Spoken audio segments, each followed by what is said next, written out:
My Leetcode scheme pristine. There's no error, sir. This is count substrings that differ by one character. Okay, so you're given two strings, S and T.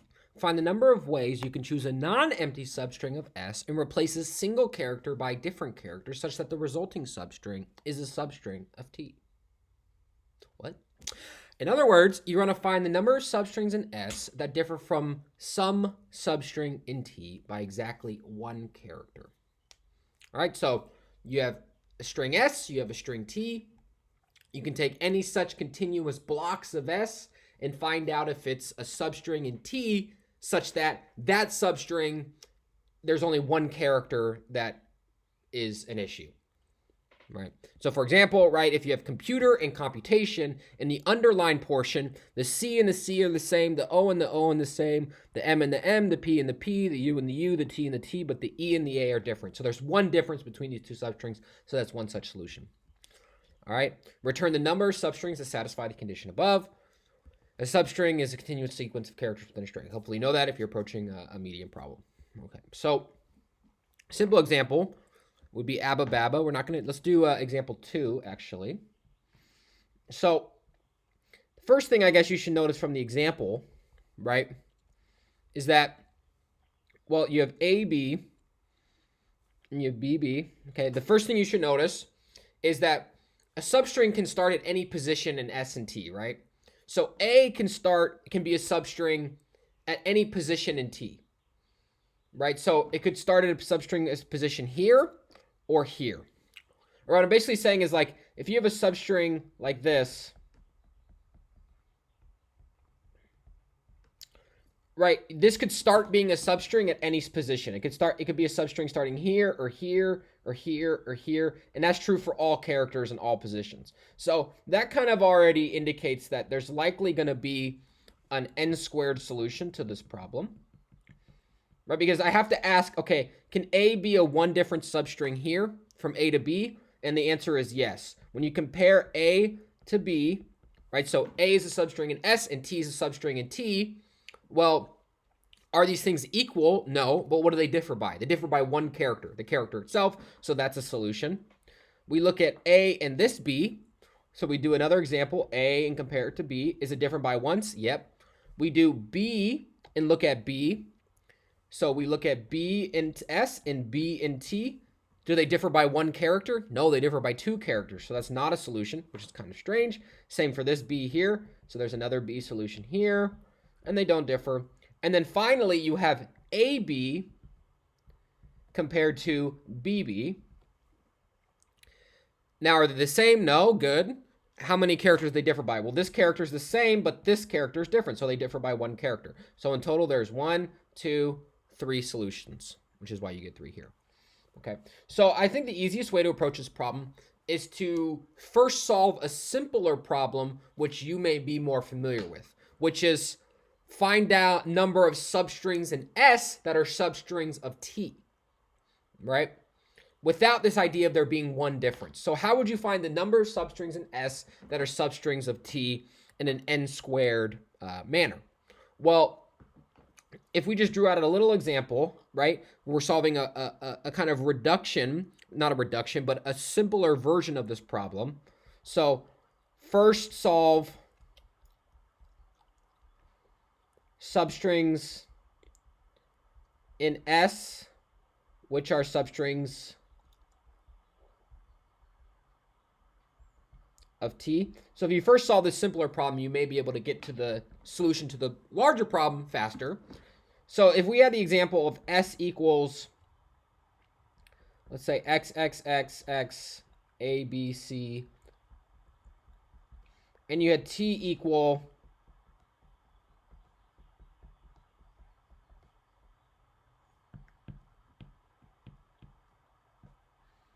A, B, C, X, going forward, well, you would know that, remember, any position can start in any position. So you could compare this to this. You'd say, doesn't work. This doesn't work. This doesn't work. This doesn't work, right? Because you would just look at the two characters. You say they're not the same, so it's not going to work. This is not going to work. This is not going to work. This is not going to work. This is not going to work. This is not going to work. And alas, finally, you get something that works, which means that, well, there's definitely a substring AA, right? Because A's and S and A's and T, so there's a substring in this position. So let's call this position in the array. Let's call this SDX. And let's call this TDX. So that's the index that we're at currently. And just for the sake of trying to make this a little clearer, let's change the color of this.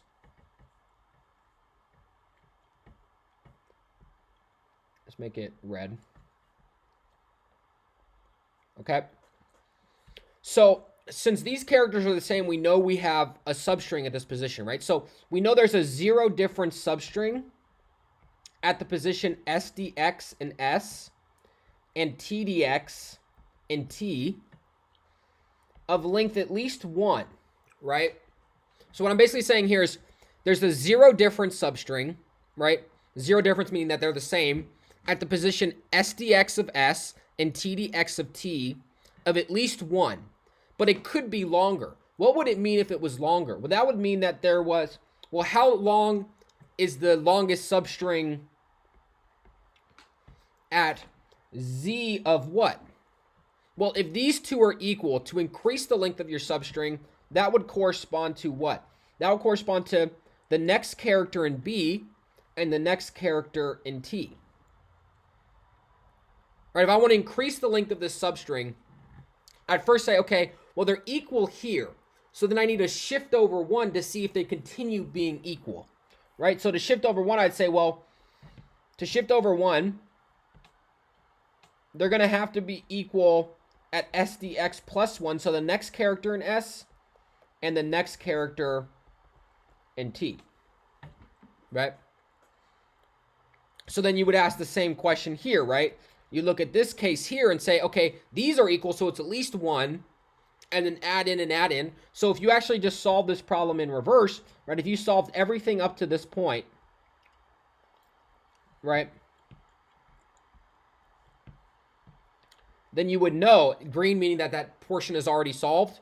You could say, well, the longest substring, which would equal the number of substrings, right, because the length of the substring, you could just attach yourself to each character, right? So here, since there's 3 substrings, there's this one, and this one, and this one. Right, the longest substring will give you the number of substrings you can create, right? Because the longest substring at this position is 3. So there's 3 substrings that are substrings of T, but then there's also these 2 together and just the 1. So the length of it corresponds to the number of substrings you can create starting at this character. Right, so this will give you the number of substrings you can create. You can create 1, which corresponds to these 2 things being equal. But then you can also add in the fact that, well, if the next element in S and the next element in T are also equal, you'll get another solution.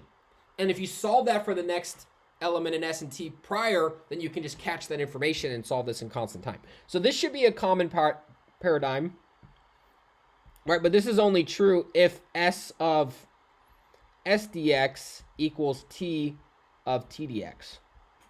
Right? If these 2 characters are equal, then there's at least 1 substring in S that's the substring of T, plus if there's equal substrings in the subsequent characters. Right? So I basically solved that for here. So then when I look at this character here in comparison to this character here, right, I could say, well, yeah, X and X are equal.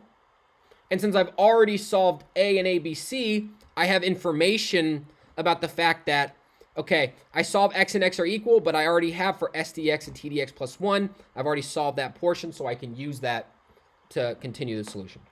So basically what this is saying is, well, if these are equal, there's 1 substring here. This is basically saying there could be more at the next slot, I guess, going over to the right.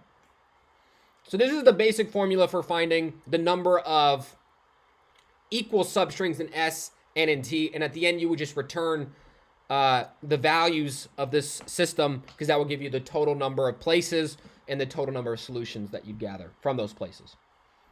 Okay, so how do we take this solution and add in the idea of there being only one difference. Well, we'll introduce a new array idea, a new array, and we'll call it one difference. So the one difference at SDX and TDX, well, there's no difference at this current character, right? There's no difference between SDX and TDX because they're equal. So the only difference you'll get is, well, there has to be a one difference. Since there's no one difference here, how many characters in the next spot?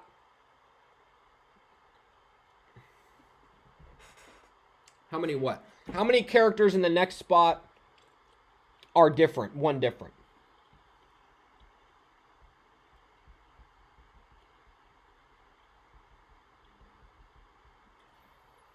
That's basically saying, well, since these things are equal, right? Since they're equal, at this character, you're not going to get a one difference. So the only one difference you're going to get is at the next character. If there's a system at the next set of characters that give you one difference, starting at the next element of S and the next element of T, depending on where you're looking, that'll be your solution.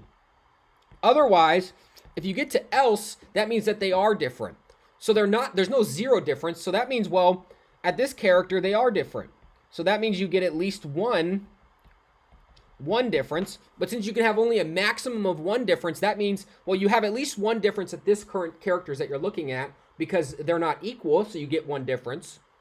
Plus the number of systems you can get where there's zero difference in the future.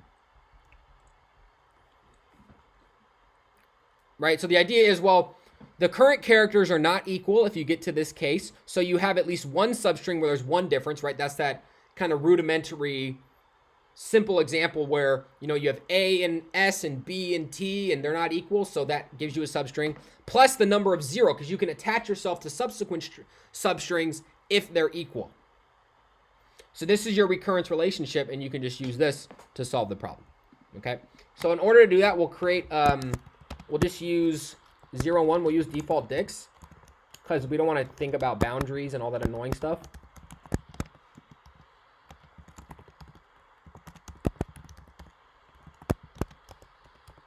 Okay. And then we'll look at each element in S, right? Because we need to solve this recurrence relationship such that we don't ask for something we haven't solved it. So we have to solve for all SDX and TDX greater than their current value before we solve previous values. So we'll start at length of S -1 all the way to 0, the negative direction.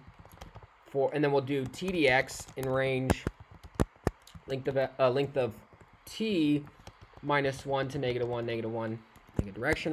And then we'll say, well, if S at SDX equals T of TDX, well, that means that our zero solution would be +1 at this location.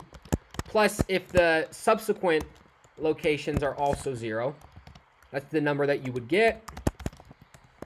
And then 0 of SDX and TDX. Well, since they're equal, you can only get what happens at subsequent locations.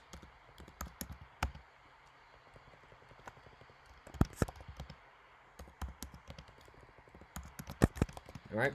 If they're not equal, well, then there's no 0 at this location, right? Meaning there's no difference at this location because the location because they're different. So if they're different at this location, you're never going to get a 0 difference substring.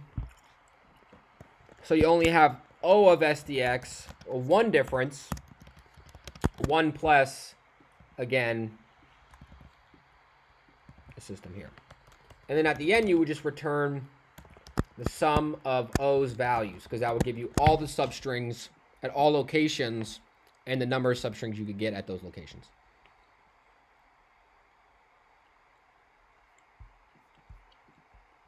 Lemma.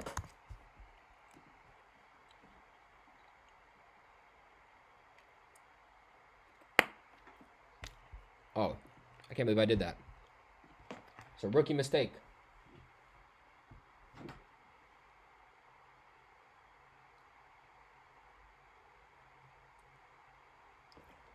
All right, there you go. So what is the run in space of this? Well, let's say that m equals the length of s. Let's say that n equals the length of t. For time, we have to go through all characters in the string, so all m characters, all n characters of t, so m and n, and then you just do a constant check to update this catch. So that's big O of mn. And in terms of space, well, for each index pair, we have to create an additional element to track how many substrings you get at each of those index pairs. So that's going to give you O of mn as well. All right, guys. Now I'm going to quickly show you why I'm the best and take this solution to 3 lines. Now there is a faster solution in terms of, not faster, but more space efficient solution, but it's definitely more confusing. So I would make that argument in an interview that although mine is not the most space efficient, it's definitely easier to digest than the most space efficient solution. Okay. And then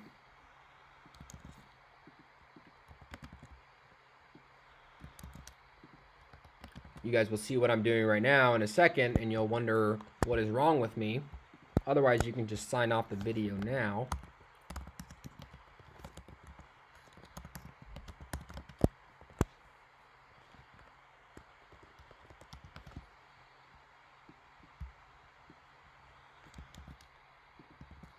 And wouldn't you look at that? Just like that, we have a technical 3-line solution.